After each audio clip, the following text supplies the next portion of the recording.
আসসালামু আলাইকুম ওয়া রাহমাতুল্লাহি ওয়া বারাকাতু। দেশে প্রবাসে কাছে দূরে যে যেখান থেকে আমাদের সাথে আছেন আপনাদের প্রত্যেককে মোবারকবাদ জানাই। প্রিয় বন্ধুরা, আমি একটা ছোট সফরে ছিলাম, যার কারণে ২-৩ দিন ভিডিও আপলোড দিতে পারি নাই। তো যাই হোক, এখন থেকে আবার নিয়মিত আপনাদের সাথে থাকবো। আজকে যে স্বপ্নের ব্যাখ্যাটা নিয়ে আসছি সেটা হলো স্বপ্নে আটা দেখা। আটা দিয়ে ছানার পরে আমরা যে রুটি তৈরি করি, রুটি খাই, পছন্দ করি। তো সেই আটা যদি আপনি স্বপ্নে দেখেন, কী ব্যাখ্যা হবে অল্প সময়ের মধ্যে আপনাদের সাথে আলোচনা করি। প্রিয় বন্ধুরা, স্বপ্নে আটা দেখা ধন সম্পদ ও হালাল নেয়ামত লাভের লক্ষণ, আর তা বিনা পরিশ্রমে লাভ করবে।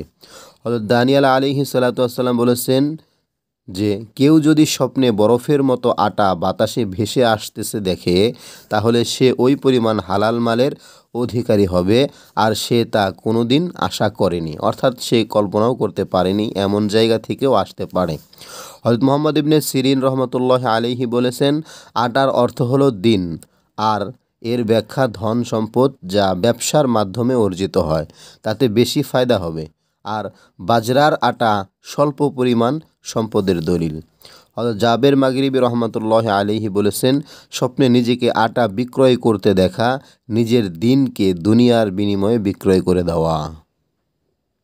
প্রিয় বন্ধুরা, স্বপ্নে আটা দেখলে কি ব্যাখ্যা হয় সেটা আমি আপনাদের সঙ্গে আলোচনা করলাম। আশা করি সকলে বুঝতে পেরেছেন। এরপরেও যদি কেউ না বুঝেন আমাদেরকে কমেন্টস করবেন, আমরা সেগুলোরও উত্তর দেওয়ার চেষ্টা করব। সকলে ভালো থাকুন। আসসালামু আলাইকুম ওয়া রাহমাতুল্লাহি ওয়া বারাকাতুহু।